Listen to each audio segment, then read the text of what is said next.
Bienvenue au deuxième jour de notre essai de 21 jours de Matomo Cloud. J'espère que vous avez regardé la vidéo du premier jour et que vous avez tout configuré pour commencer à tester Matomo. Si ce n'est pas le cas, je vous suggère de retourner regarder cette vidéo. Si vous préférez juste regarder sans participer activement, n'hésitez pas à le faire. Dans la vidéo du premier jour, nous avons connecté notre propre site web local à Matomo et avons commencé à suivre les visites. Nous avons 3 résultats ici provenant de ce suivi de visite. Nous avons créé des tableaux de bord personnalisés et avons importé les données de démonstration de Matomo. Ce que je vais faire pour le deuxième jour, c'est créer une vidéo pour chacune de ces fonctionnalités ou rapports dans l'onglet Visiteurs et je les ajouterai à une playlist. Donc ce qui se passera si l'une de ces fonctionnalités est mise à jour à l'avenir, je devrais réenregistrer ce rapport particulier et le remplacer dans la playlist. Mais pour commencer aujourd'hui, nous allons passer en revue le rapport de synthèse des visiteurs. Donc le rapport de vue d'ensemble des visiteurs est un excellent rapport pour obtenir les métriques de base de votre site web et de ses performances. Pour le moment, nous sommes sur notre site WordPress trial21.com et nous n'avons pas beaucoup de trafic à analyser. Donc ce que nous allons faire, c'est changer nos sites web. Alors, ici, nous pouvons passer d'un site web à un autre que nous suivons dans notre essai. Si vous êtes sur Matomo Cloud, vous pouvez avoir jusqu'à 30 sites web. Nous avons juste un site de démonstration et celui de démonstration de Matomo aussi. Donc nous allons choisir la démo de Matomo parce qu'il y a beaucoup de données et cela va être beaucoup plus logique lorsque nous examinons cet aperçu. Donc voici les données du site de démonstration de Matomo. Toutes ces données sont fictives. Nous ne verrons aucune donnée provenant de véritables utilisateurs. Tout est généré par un développé par Matteo. À côté du sélecteur de site web, nous avons le sélecteur de dates. Nous pouvons parcourir et choisir les dates que nous voulons examiner. Nous pouvons choisir parmi les jours, les semaines, les mois, une plage de dates, et nous pouvons même comparer 2 dates ensemble. Il y a beaucoup d'éléments impliqués dans ce sélecteur de dates, donc nous y reviendrons dans une autre vidéo, mais pour l'instant, je vais simplement choisir la date la plus récente. Et le graphique se met à jour. La date la plus récente est le 21 juin, et c'est ce que nous pouvons voir ici, le 21 juin. À côté du sélecteur de date, nous avons le sélecteur de segments, et ici nous pouvons choisir des segments si nous en avions. Nous aborderons les segments dans une autre vidéo, mais essentiellement, les segments nous permettent de choisir des audiences particulières au sein de nos données. Donc, si nous voulons choisir des clients qui proviennent d'une date spécifique. Un certain pays, ou utilisant un certain appareil, ou utilisant une certaine campagne, nous pouvons ajouter et créer un segment, et ensuite notre vue ne montrerait que ces visiteurs segmentés. Mais pour l'instant, nous n'avons pas de segment, donc nous allons juste laisser toutes les données. En descendant au rapport lui-même, si je survole les visites au fil du temps, nous avons 3 icônes. Ces icônes poussent en l'air et poussent en bas pour indiquer à la caméra si nous aimons ou n'aimons pas ce rapport particulier. Et l'autre est le bouton d'information. Quand je clique sur Info, cela me donne les métadonnées avec un rapide résumé de ce que signifie réellement chacun des indicateurs affichés dans le graphique. Et ici, on peut aussi voir quand ce rapport a été généré. Donc ce rapport a été généré il y a 1 heure et 2 minutes, comme la plupart des services d'analyse. Les données ne sont pas archivées instantanément, elles sont archivées avec une tâche cron toutes les quelques heures environ. Donc si jamais j'ai besoin de vérifier la fraîcheur des données que je consulte, je peux simplement cliquer sur ce bouton ici et cela m'affiche ces détails. En descendant vers le graphique d'évolution lui-même, le graphique d'évolution nous montre nos métriques sur une certaine période. Ici, nous avons 8 jours de données. Si je survole ce petit bouton de graphique ici, je peux ajouter ou supprimer des métriques à ce graphique selon mes centres d'intérêt. Donc peut-être que je veux savoir quelle est la durée moyenne des visites en secondes. Nous pouvons donc le voir sur notre graphique ici et l'infobule fournit une répartition de tous les indicateurs individuels pour nous donner tous les détails que nous souhaitons. Nous pouvons dans ce cas les supprimer, donc nous n'en avons peut-être qu'un seul. Et cela nous donne le nombre d'actions par visite, donc combien d'actions nous avons en moyenne par visite. En bas du graphique, nous avons la fonction d'exportation. Nous pouvons donc exporter ces données. Peut-être que nous voulons les exporter vers notre entrepôt de données pour qu'elles soient traitées hors ligne. Nous pouvons choisir différents formats pour l'exportation. Exporter-le sous forme de CSV, XML et HTML, TSV, JSON, RSS. Nous pouvons l'exporter avec les métriques formatées. Donc par exemple, certains rapports pourraient avoir les minuteries pour 5h30. Cela pourrait être 0h 0 minutes, 0h 5 minutes, 0h 36 minutes, 5h 36 minutes. Mais nous voulons le rendre un peu plus joli que cela. Si nous avons les métriques formatées, cela vous donnera le temps comme 5 minutes 36 secondes. Il en va de même pour la mise en forme de l'argent ou de la devise. Et nous pouvons le présenter sous forme de rapport standard qui fournit simplement les métriques. ou sous forme de rapport avec des métadonnées qui offrent des détails supplémentaires sur la signification des métriques.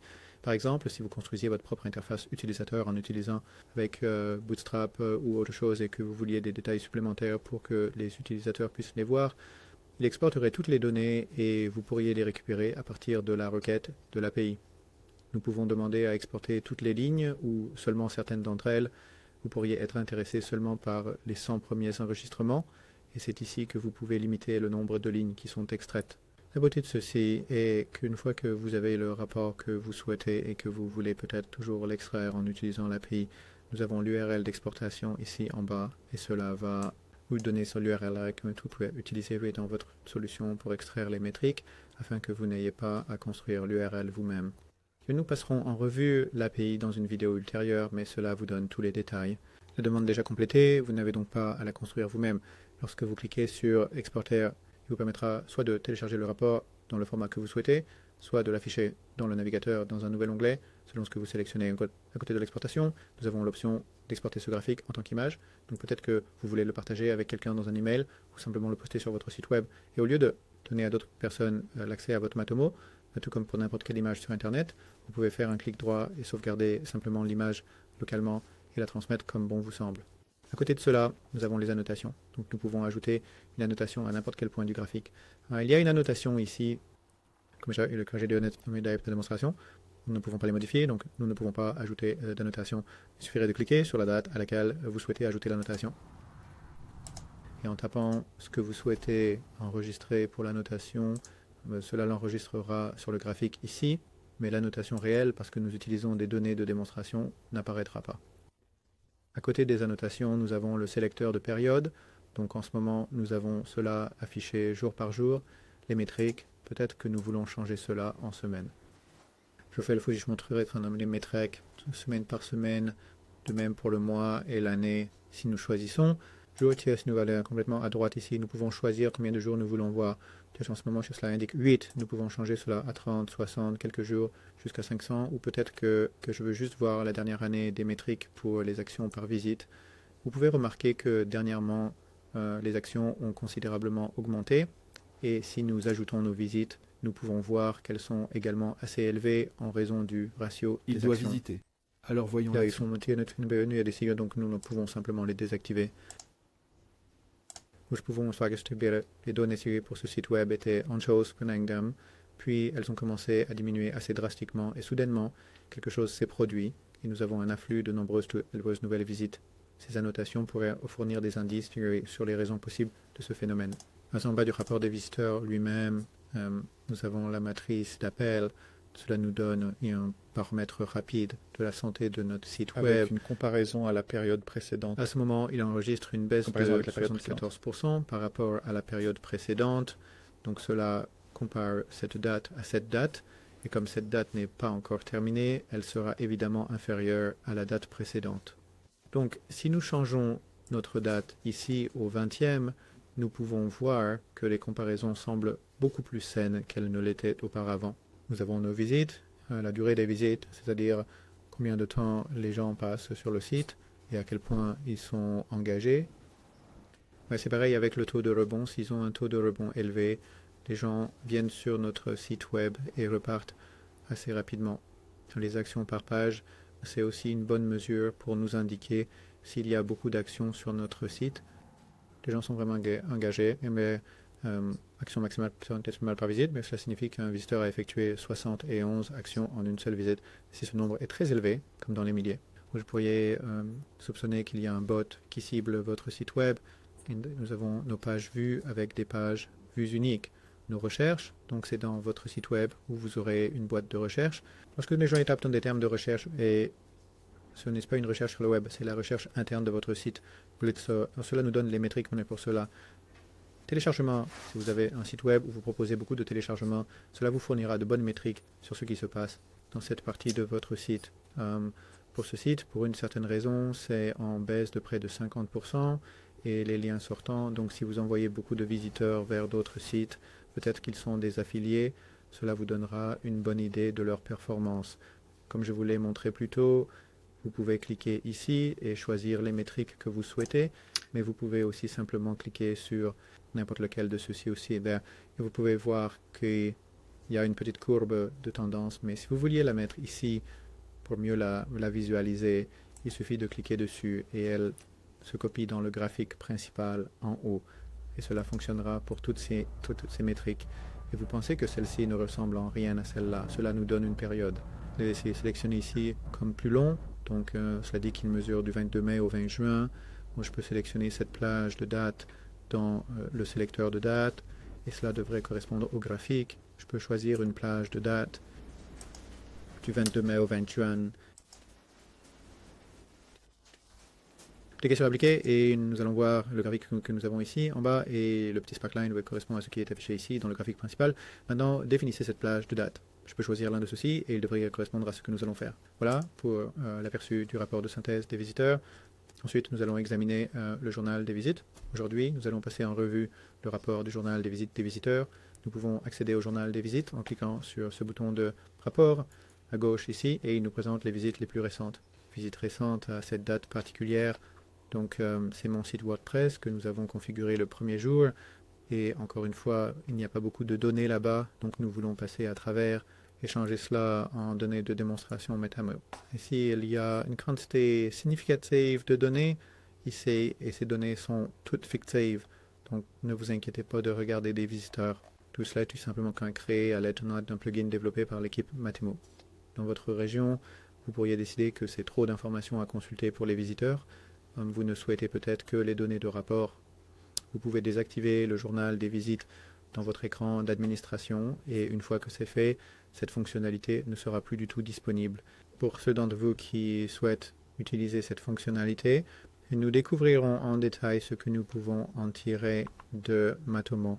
Le journal des visites. Le journal des visites est divisé en 4 sections. Ce que nous faisons est quand ils visitent un camp et d'où ils viennent et comment ils ont réussi à trouver le site web. Des informations sur le visiteur, comme le système d'exploitation, l'appareil et ou tout. Des entonnoirs ou des données de commerce électronique avec lesquelles ils ont réussi pendant la visite, ainsi que les actions Alors elles-mêmes. juste ici, Et il y a de nouveaux visiteurs qui ne sont jamais venus sur le site auparavant. cette petite icône ici. Qui nous dira combien de fois j'ai visité. Le visiteur particulier il est déjà venu ici 2 ou 3 fois, donc il doit vraiment apprécier ce site web.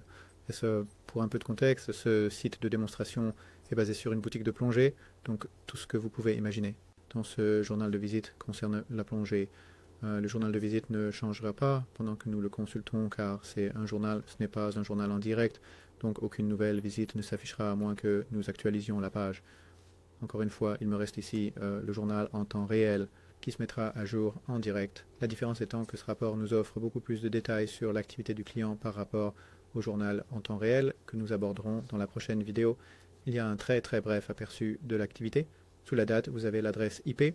Dans cette adresse IP en particulier, elle a été anonymisée, donc les 2 derniers chiffres, le 0 et le 0, font partie de l'adresse IP. Si l'adresse IP est réelle du visiteur, donc si vous souhaitez essayer de bloquer cette adresse IP à l'aide des outils disponibles sur le terminal pour bloquer les adresses IP, ce ne serait pas celle à utiliser, car les 2 derniers chiffres ici ne sont pas 00, mais quelque chose de complètement différent. Mais par défaut, Matano anonymise ces données pour des raisons de confidentialité. Vous pouvez bien sûr configurer Matomo pour masquer l'adresse IP entière ou afficher l'adresse IP entière. Par exemple, si vous êtes sur Internet et que connaître l'adresse IP complète de l'utilisateur local ne serait pas un grand problème de confidentialité, vous pouvez configurer Matomo pour afficher l'adresse IP complète. Mais si vous avez un site web classique, vous ne voudriez probablement pas faire ça, car cela vous donnerait l'adresse IP complète ainsi que la date et l'heure. Certaines informations sont personnellement identifiables, et vous pouvez probablement retrouver l'utilisateur, ce qui n'est pas vraiment conforme au RGPD et au SIN. Plus bas sur la page, alors, nous avons une autre adresse IP qui semble étrange. Il s'agit de l'IPv6, donc les 2 derniers chiffres ont été complètement supprimés pour anonymiser les détails de l'utilisateur. Sous l'adresse IP, nous avons le pays et la localisation basée sur l'adresse IP. Matomo Cloud utilise la base de données MaxMind pour déterminer l'emplacement, donc si l'emplacement n'est pas correct et que vous connaissez l'adresse IP complète, n'hésitez pas à contacter MaxMind pour leur signaler le cas. Cette adresse IP se trouve en réalité dans cette partie du monde et ils peuvent mettre à jour leur base de données, puis la géolocalisation de Matomo sera beaucoup plus précise. En dessous, nous pouvons voir que cet utilisateur vient de Google. L'utilisateur a donc effectué une recherche Google et a cliqué sur un lien pour arriver sur le site web. Il s'agit de mots-clés non définis, car Google ne fournit plus les mots-clés et ils ne peuvent en donner à aucun utilisateur. Il existe un plugin disponible pour Matomo où nous pouvons recueillir mots-clés la utilisés popularité donc vous de pouvez ces vous mots-clés. concentrer sur ceci sur votre site web, mais pour la majorité des visites, ce sera toujours mots-clés non définis. Plus bas ici, il y a une dimension personnalisée. Il existe de nombreuses dimensions dans Matomo et peut-être que vous n'avez pas toutes celles dont vous avez besoin. Donc pour ce site web particulier, ils utilisent une dimension personnalisée appelée type d'utilisateur qu'ils ont créé eux-mêmes, et de même pour le type d'utilisateur dans cette dimension personnalisée, et cela apparaît dans cette partie du rapport. En bas nous pouvons voir que ce visiteur provient d'un site web appelé imperidivers.com, donc tous les sites web, ou s'ils ont un site web, peut-être un article de blog renvoyant à votre site, ou s'ils sont affiliés d'une certaine manière, il faut mieux mesurer l'efficacité de ce site particulier pour votre entreprise.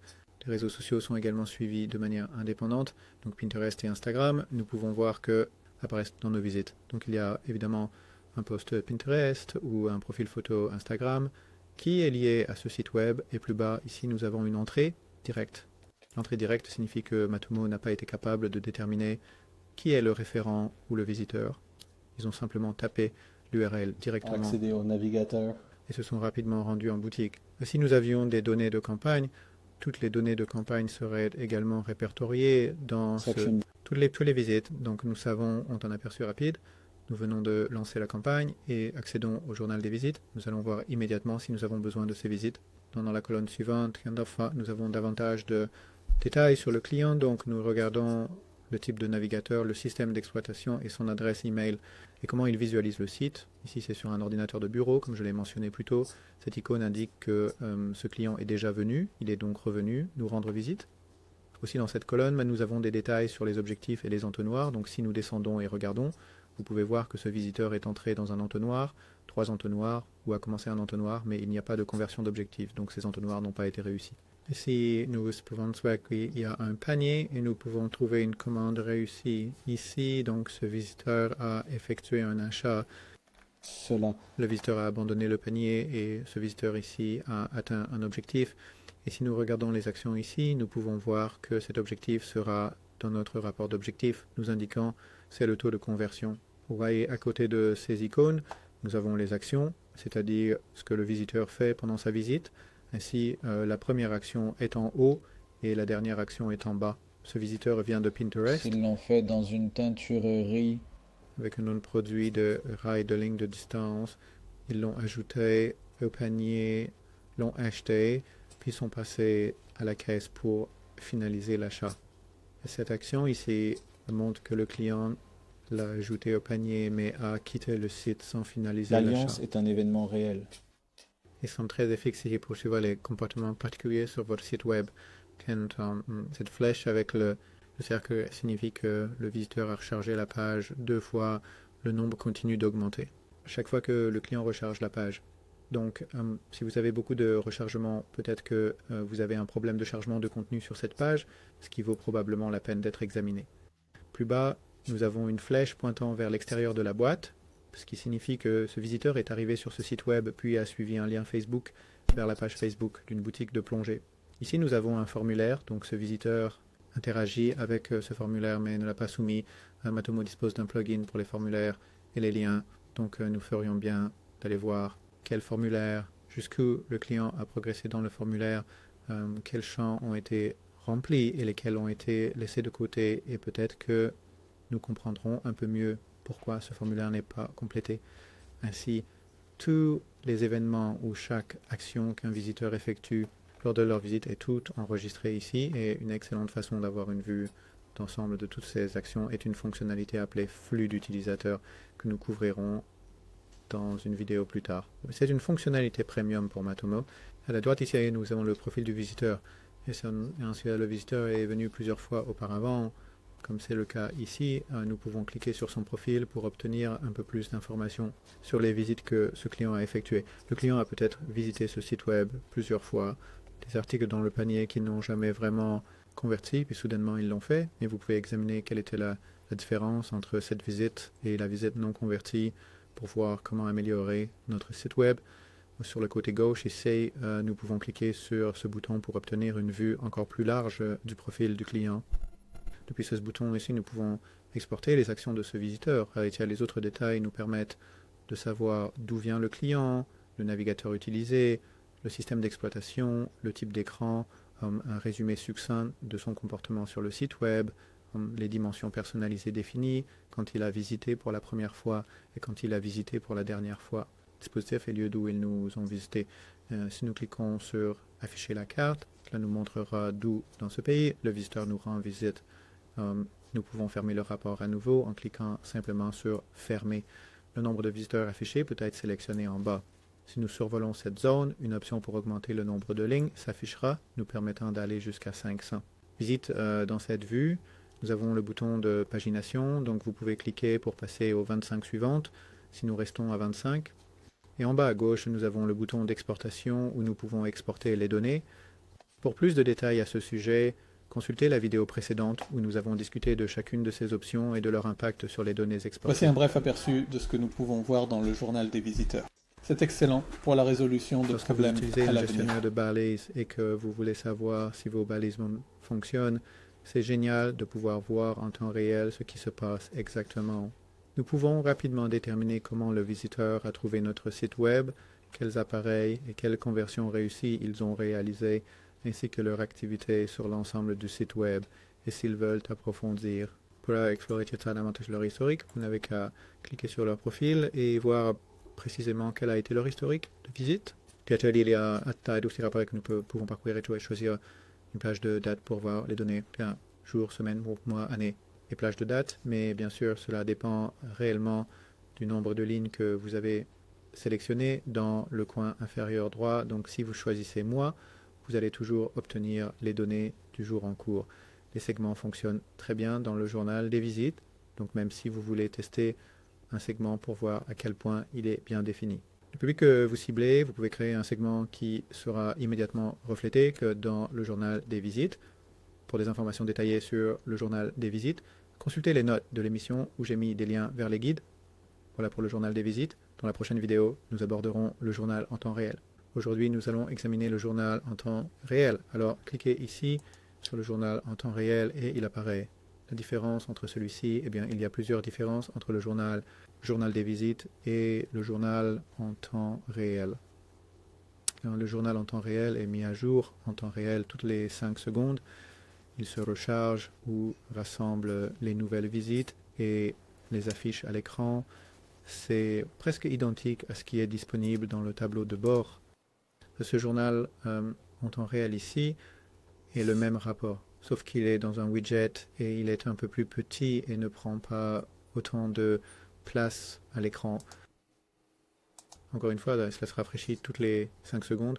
Donc si nous attendons assez longtemps et que de nouvelles visites arrivent, l'écran changera et nous n'aurons pas à rafraîchir la page nous-mêmes, contrairement au journal des visites qui capture simplement les visites au moment où vous cliquez sur le journal des visites. Il ne se met pas à jour de cette façon. Donc pour chaque visite, nous pouvons avoir un bref aperçu de ce qui s'est passé, comme le temps que ce visiteur a passé sur le site. La durée pendant laquelle le visiteur est resté sur le site web. Et si nous passons la souris sur ces différents éléments ici, Il nous indique les actions que nous avons accomplies. Comme page, ouvrir mon panier abandonné, échoué à droite, nous pouvons voir comment ils ont trouvé le site web et d'où viennent leurs référents. Et en haut, je pense qu'il s'agit d'un aperçu rapide des visiteurs des 30 dernières minutes et des visiteurs des dernières 24 heures. Si nous jetons un coup d'œil aux actions, nous pouvons simplement cliquer sur n'importe quelle action et cela nous indiquera où cliquer. Nous avons tendance à naviguer à travers nos sites web. Si je clique sur celui-ci, ND, cela ira à la page d'offre d'emploi, comme décrit dans l'action en bas de la page. Nous avons un bouton de rapport détaillé des visites. C'est le même que cet emplacement ici. Juste un raccourci en fait. Alors je clique dessus. Ça ira à... De la même manière où tu reconnais tout de vous suite. pouvez voir que cela y a été navigué ici Si nous examinons quelque chose ici rapidement et ne voulons pas perdre de vue ce que nous regardons, il suffit de cliquer sur le bouton pause et cela mettra le journal en temps réel en pause. Et si nous voulons le relancer, il suffit de cliquer sur play et nous verrons qu'il se rafraîchit avec les nouvelles visites. C'est donc en résumé le journal des visiteurs en temps réel. Passons maintenant à la carte en temps réel. Et dans cette vidéo, nous examinons la carte en temps réel. La carte en temps réel nous offre une vue globale de toutes les visites que nous recevons actuellement. On se voit dans un instant. Merci d'avoir regardé. Le grand cercle orange vif représente les visites les plus récentes et les plus foncées datent d'un peu plus d'un an. Il y a un petit moment. Ok, vous pouvez voir dans la bulle d'information ici, elle nous donne un aperçu des informations concernant le visiteur. Il vient du pays, le navigateur qu'il utilise, sur quel appareil il est, combien de temps s'est écoulé depuis qu'il s'est connecté et comment il a trouvé le site web. Donc pour celui-ci, c'est à partir de tarification advisor, site web, heure locale et une vue de page. Donc ce rapport, comme le rapport en temps réel, Report. Actualizations. toutes les 5 secondes, et lorsque nous avons un nouveau visiteur, vous le remarquerez par le cercle orange clignote. Comme nous l'avons ici, il y a quelques visites supplémentaires qui sont apparues sur la page. Si je voulais approfondir un peu plus ces visites, je pouvais cliquer sur la région où elles apparaissent, et cela nous donne une carte plus localisée. Si je clique un peu plus loin, cela ira encore plus loin.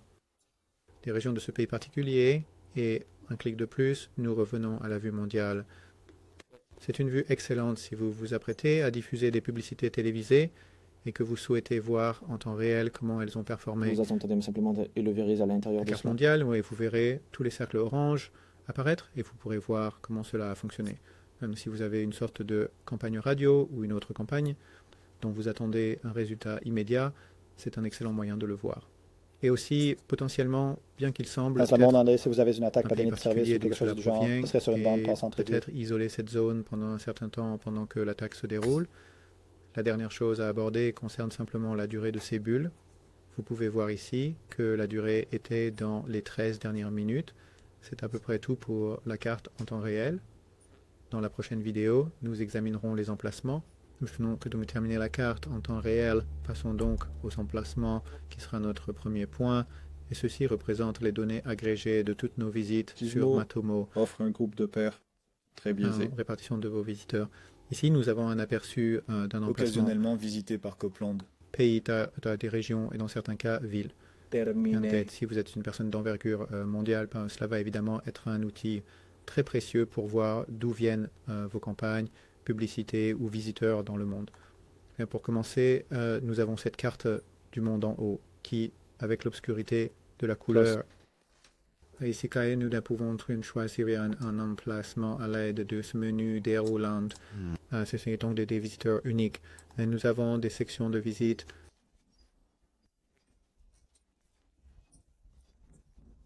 Chacune de ces métriques pourrait être plus importante pour vous.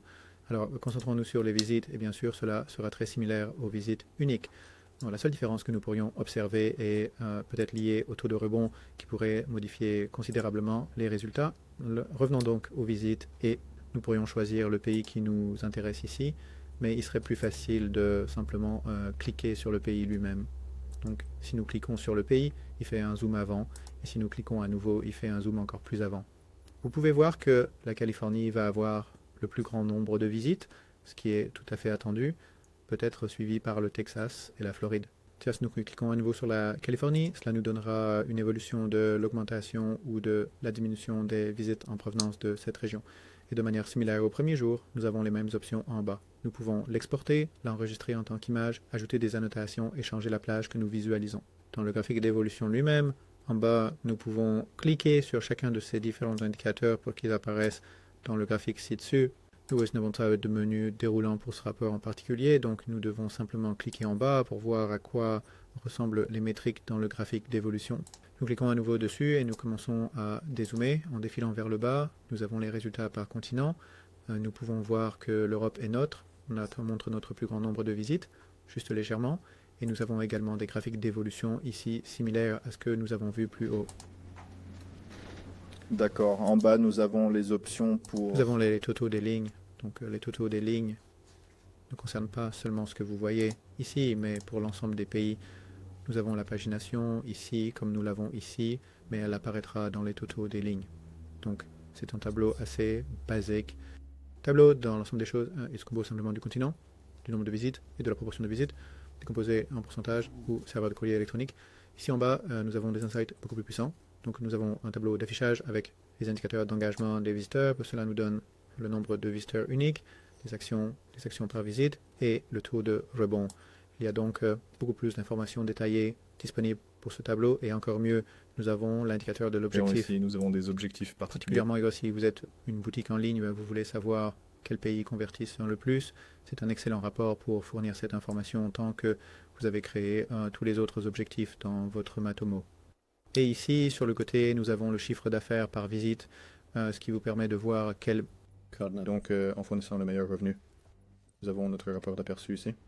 Il nous donne juste un aperçu rapide de l'augmentation et de la diminution du trafic par rapport à la veille.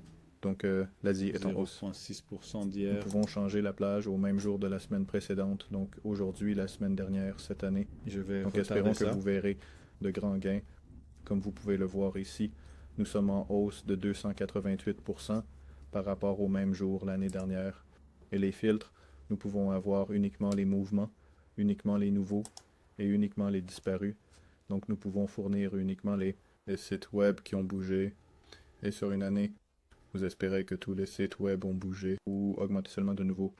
Donc ce serait, si nous pénétrons de nouvelles zones, nous pourrions voir de nouveaux pays ici. Mais c'est inconnu, car parfois l'adresse IP ne peut pas être localisée. Donc vous aurez inconnu. Tout cela est basé sur la base de données MaxMind. Donc, si MaxMind ne peut pas déterminer où se trouve l'adresse IP, ce sera inconnu. Vous obtiendrez un nouvel emplacement inconnu et uniquement disparu. Donc, tous les pays qui ne sont pas réapparus l'année dernière. Ce qui serait assez inhabituel, car chaque année, vous vous attendez à ce que tous les pays apparaissent. Donc, peut-être que la veille, il pourrait y avoir quelque chose. Non, donc, ce site web particulier reçoit des visites de tous les mêmes pays chaque jour. Et nous pouvons choisir si elles augmentent ou diminuent.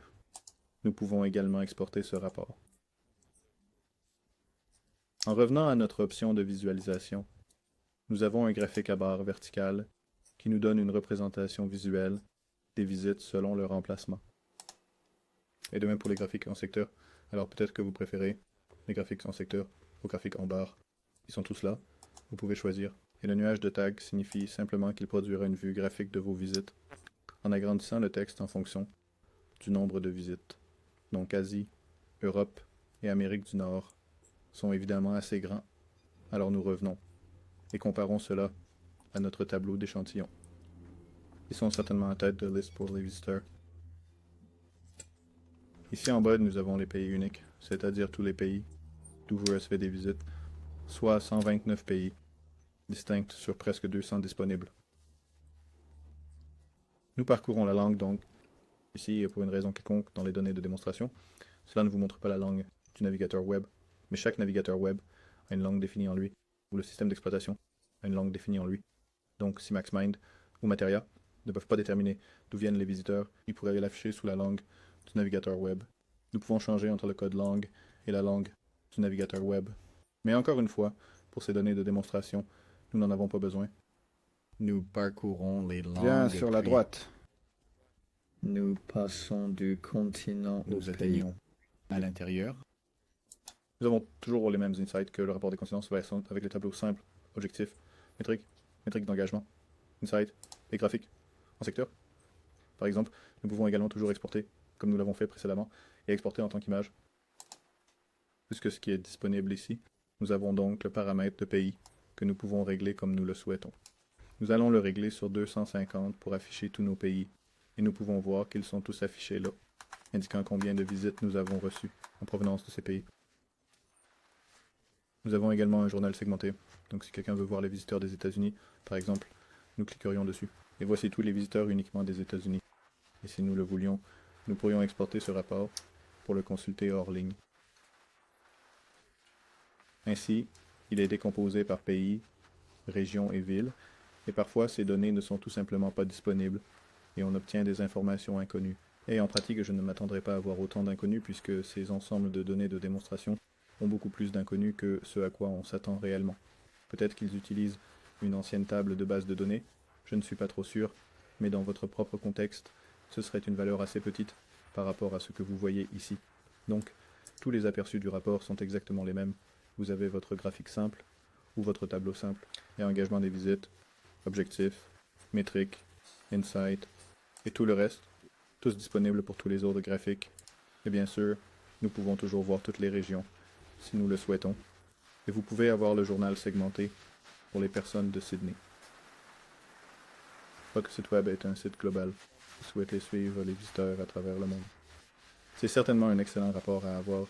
Ainsi, vous avez tous vos indicateurs disponibles pour voir quelles zones reçoivent le plus de trafic et lesquelles ne Celles sur reçoivent pas. lesquelles tu dois travailler, je pense que... Les mesures d'engagement sont assez intéressantes.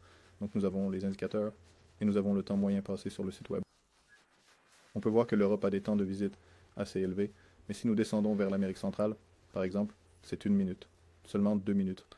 Donc, il y a peut-être un problème pour le site web de ce client. Peut-être qu'ils ont fermé. Il comprenait qu'il passe trop de temps sur le site web. Vous pouvez également voir, à partir du taux de rebond accru, qu'il ne reste peut-être pas aussi longtemps qu'il le pourrait, ce qui pourrait indiquer que l'Amérique centrale nécessite quelques ajustements en matière de performance du site web. Voilà un rapide aperçu du rapport sur les emplacements. Dans notre prochaine vidéo, nous aborderons les appareils. Et aujourd'hui, nous passons à rapport sur les appareils. Maintenant, le rapport sur les appareils offre un très bon aperçu des appareils utilisés par les visiteurs. Sur notre site internet. Et vous utilisez cela dans le cas où vous ciblez peut-être les utilisateurs de smartphones. Peut-être que vous avez une bonne boutique e-commerce et vous voulez voir comment ces utilisateurs accèdent à votre site ou leur performance. Si nous descendons ici, nous pouvons examiner nos métriques d'engagement et nous pouvons voir les visites et leurs actions, ainsi que la durée de leur séjour sur le site. Nous pouvons constater avec ce rapport particulier, immédiatement, qu'il y a un problème avec notre site pour smartphone, car les utilisateurs, ils n'effectuent pas autant d'actions ni ne restent aussi longtemps qu'ils le feraient sur un site de bureau, et le taux de rebond est assez élevé. Étant donné cette information, nous pouvons retourner vers une équipe et dire que nous devons optimiser notre expérience pour les utilisateurs de smartphone, car nous voulons essayer d'augmenter leur temps moyen sur le site web et réduire leur taux de rebond. Et avec le temps, nous pouvons cliquer sur notre rapport d'évolution et voir visuellement comment ces changements améliorent l'expérience pour ces utilisateurs. Donc, en haut à gauche, nous avons les appareils divisés par type, et nous avons 15 types, et étrangement, nous avons les consoles, et les utilisateurs de consoles semblent y passer beaucoup de temps. C'est probablement parce que le navigateur sur une console n'est pas particulièrement bien pour naviguer sur les sites web. Nous allons creuser un peu plus loin et voir ce que ces utilisateurs utilisent. Et nous pouvons voir qu'ils sont tous sur PlayStation 4, apparemment. Donc cette personne est assez déterminée à utiliser la PlayStation 4 de toute évidence. C'est pourquoi ils ont une durée de visite aussi longue. Temps de visite, 3 heures. Donc, ce sont des appareils particuliers. Et ce que Matomo a fait, c'est une carte. En fonction de tous ces détails recueillis à partir de l'agent utilisateur utilisé sur l'appareil.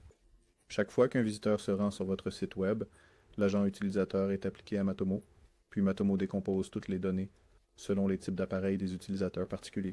Nous avons également des marques disponibles, et c'est réparti, comme vous pouvez probablement le voir, là où elles sont les plus populaires. Apple et Samsung. Et les modèles d'appareils ici, sur le côté droit. Et nous pouvons approfondir jusqu'au type exact d'appareil qu'un utilisateur utilise, et la résolution d'écran de l'utilisateur également.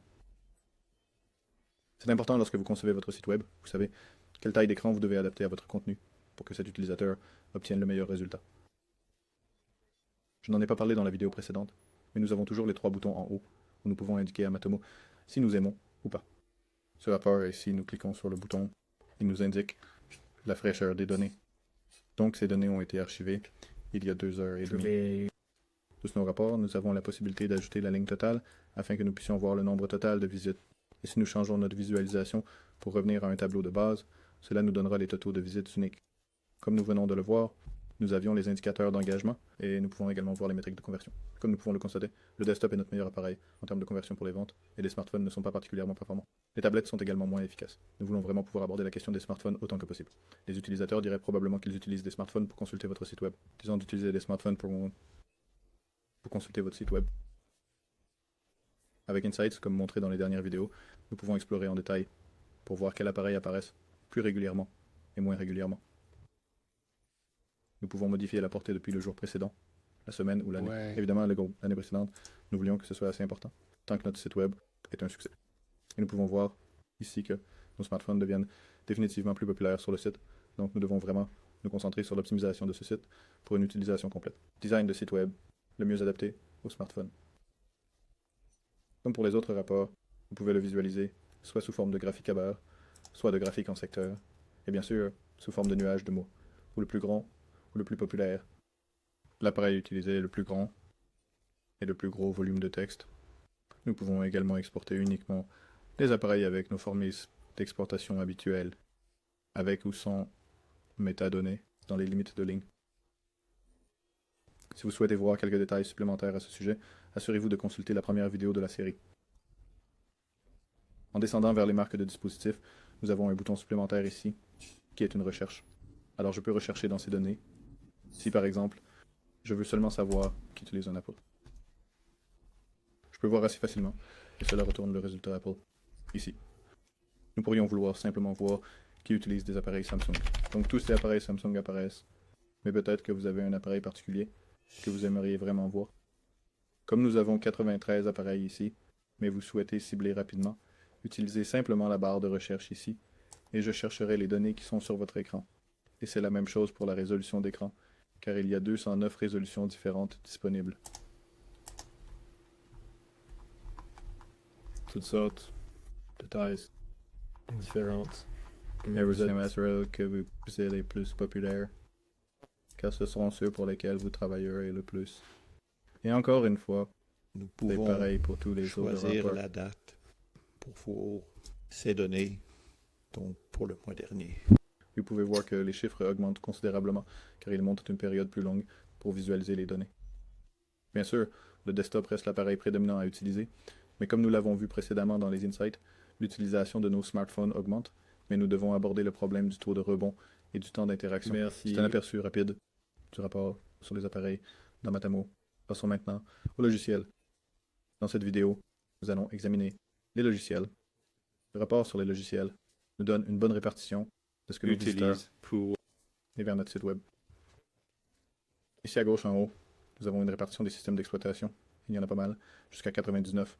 Mais nous pouvons simplement les réduire aux familles elles-mêmes. Ce que sont les fenêtres.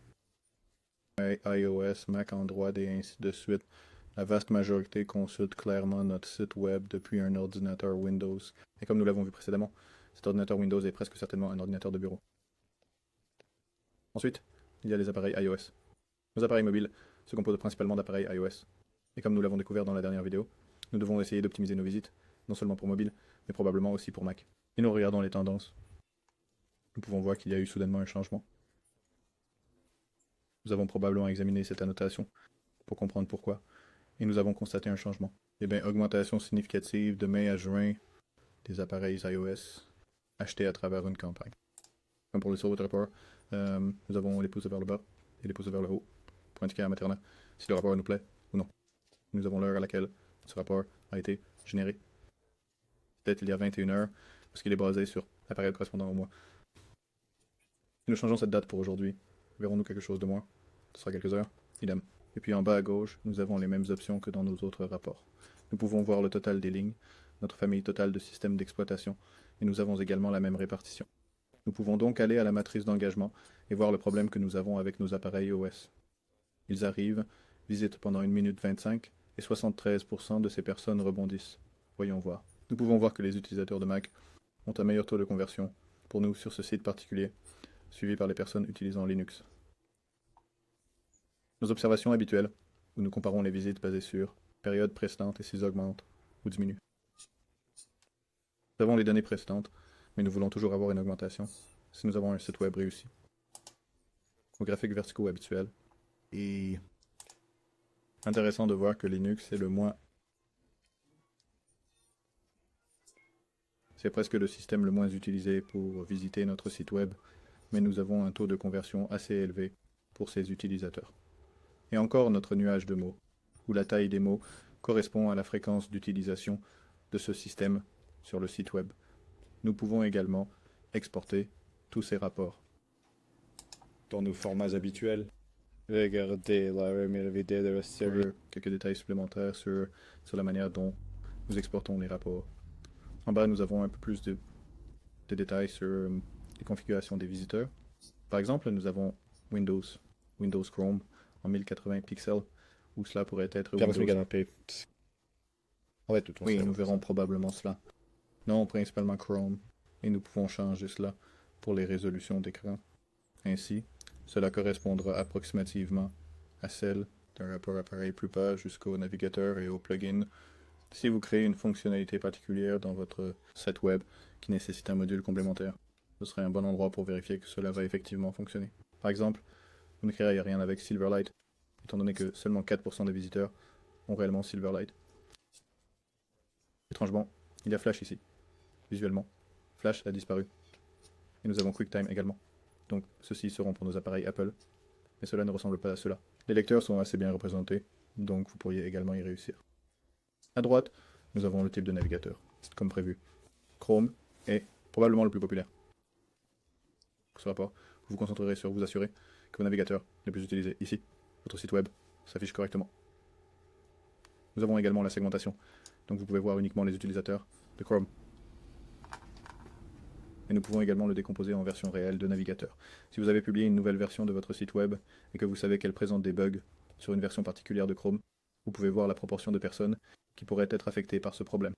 Encore une fois, si vous vouliez simplement trouver la proportion d'utilisateurs utilisant une version particulière de Chrome, par exemple, vous pourriez simplement taper Chrome 65 et obtenir un aperçu rapide du nombre d'utilisateurs, de visiteurs ou de visites utilisant ce navigateur et cette version particulière.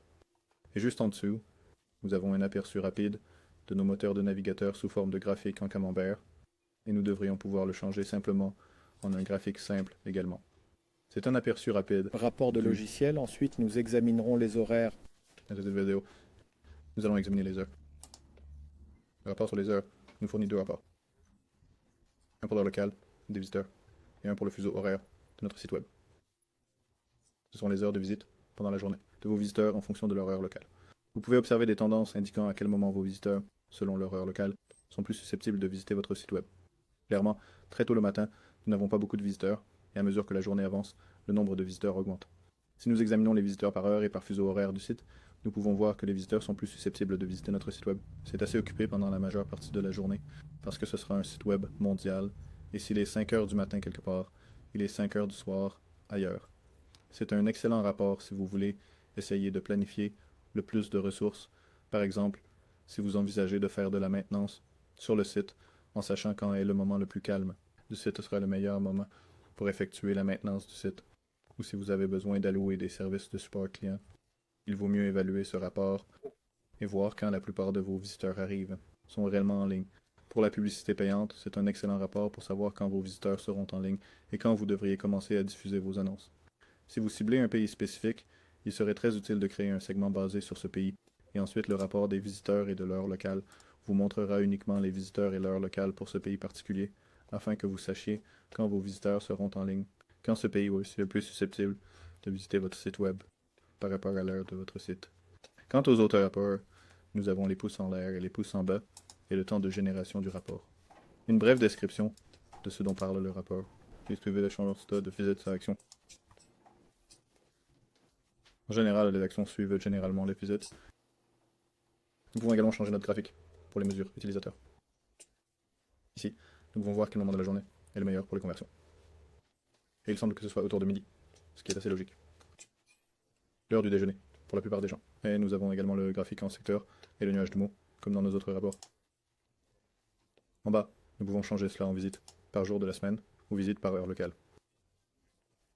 Ici, nous pouvons voir quels jours sont les plus populaires pour les visiteurs qui viennent sur le site web. Et ici, on peut voir que le dimanche semble être un bon jour pour le site web. Donc, le rapport des temps est un outil utile pour allouer vos ressources, en sachant que nous pouvons mettre à jour notre site web sans affecter trop d'utilisateurs, et en trouvant un bon moment pour lancer une campagne pour certains lieux, grâce à l'utilisation de segments ou d'autres segments. Nous couvrirons bien sûr les segments dans une autre vidéo. Cette vidéo est déjà disponible, elle sera en haut à droite, mais ce n'est qu'un aperçu rapide du rapport des horaires. Et ensuite, dans notre liste, nous avons les identifiants utilisateurs. Les identifiants utilisateurs ne sont pas utilisés par défaut dans le rapport de temps. Pour Matomo, vous devez configurer cela pour commencer à suivre les utilisateurs sur la base d'un identifiant utilisateur. Ainsi, lorsque l'utilisateur se connecte à votre site web, vous pouvez attribuer un identifiant utilisateur à son profil afin que son profil contienne toujours cet identifiant. Vous auriez également organisé un consentement suffisant pour pouvoir suivre les utilisateurs de cette manière. Donc en regardant les identifiants de l'utilisateur pour ce site, il n'y en a que 2 pour le moment. Nous allons donc élargir cela à une période plus longue pour que nous puissions voir et capturer beaucoup plus d'identifiants d'utilisateurs. Ces utilisateurs se sont connectés et nous leur avons ensuite attribué l'identifiant d'utilisateur. Il y a une autre vidéo sur les identifiants utilisateurs et elle apparaîtra en haut à droite lorsqu'elle sera terminée. Mais pour l'instant, supposons simplement que l'identifiant utilisateur a été attribué lorsque l'utilisateur s'est connecté. Nous allons soit ajouter l'ID utilisateur à l'aide d'un code de suivi, soit dans le plugin WordPress. Une fonctionnalité attribue automatiquement un ID utilisateur lorsque l'utilisateur se connecte en utilisant son profil WordPress. Voyons donc ce qui se passe lorsque nous examinons le profil utilisateur disponible maintenant. Lorsque nous survolons l'utilisateur, nous pouvons voir l'historique des visites de l'utilisateur. Lorsque nous regardons le journal segmenté, nous pouvons également voir un journal segmenté de l'historique du visiteur. Et nous pouvons voir ici à gauche les détails de l'utilisateur ou l'ID utilisateur disponible dans nos données. Par exemple, si vous êtes sur Internet et que vos utilisateurs se connectent, nous ne pouvons pas tous les voir dans cette vue, mais nous pouvons toujours rechercher les ID utilisateurs en utilisant la fonction de recherche en bas. Je sais par exemple qu'il y a un utilisateur appelé Forza NYC, et lorsque je recherche l'utilisateur, je peux voir ces données directement dans l'interface utilisateur. Vous pourriez avoir des milliers d'identifiants d'utilisateurs, donc ce serait un outil assez puissant. Pour revenir à notre vue habituelle, il suffit de fermer la recherche et la vue originale réapparaît. Vous pouvez également voir l'évolution du comportement de ce visiteur, et nous pouvons voir que récemment, il nous rend visite beaucoup plus fréquemment, le passé. Et en bas, nous avons nos rapports habituels, nous allons montrer les totaux plus rares, et nous avons l'exclusion des faibles populations. Donc, s'il y a un très faible nombre de visites pour certains utilisateurs, ils n'apparaîtront pas dans le graphique. Nous avons un tableau simple, une matrice engageante. Une matrice engageante car c'est notre donnée qui ont été vues dans vidéos précédentes, qui sont le temps moyen passé sur le site, le taux de rebond et le taux de conversion. Donc juste pour l'utiliser ici, un grand réservoir. C'est un très bon taux de conversion pour nous. Donc peut-être que dans notre marketing par email à cet utilisateur à l'avenir, puisque nous aurons probablement l'adresse email maintenant, nous pouvons les cibler avec ce qu'ils ont acheté dans le passé. Nous pouvons exporter les profils utilisateurs comme nous l'avons couvert dans les vidéos précédentes. Si vous n'êtes pas trop sûr de toutes ces fonctionnalités, assurez-vous de regarder la première vidéo de la série qui explique ces fonctionnalités en détail. Donc, ce sont les identifiants d'utilisateurs. Et en résumé, c'est une fonctionnalité très puissante. Mais si vous pouvez l'activer sur votre site web pour surveiller les utilisateurs individuels et les cibler avec des campagnes d'emailing pertinentes. Donc, dans la série de vidéos, nous avons travaillé sur les rapports de visiteurs en travaillant de haut en bas. Et le prochain rapport sera le type d'utilisateur et ce type d'utilisateur. En fait, n'existe pas vraiment. Donc, si nous retournons sur notre site que nous avons créé lorsque nous avons commencé l'essai, vous remarquerez que ce rapport particulier n'est pas là, et c'est parce que le rapport est une dimension personnalisée. Il se peut qu'il y ait une dimension qui ne soit pas disponible dans Matomo que vous souhaitiez suivre. Vous pouvez créer la vôtre. Vous pouvez en créer jusqu'à 50 dimensions personnalisées. Ainsi, ce site particulier, on a une appelée type d'utilisateur. Lorsque cet utilisateur visite, un type d'utilisateur lui est attribué, probablement avec le nom de connexion. Tout cela serait du JavaScript personnalisé que le site a créé pour fournir cela. Nous n'aborderons pas cette dimension personnalisée durant cette période d'essai initiale. Il y aura une vidéo distincte spécifiquement dédiée aux dimensions personnalisées, et si c'est une bataille, elle sera ici en haut à droite. La prochaine vidéo que nous couvrirons pendant cette période d'essai portera sur les cohortes.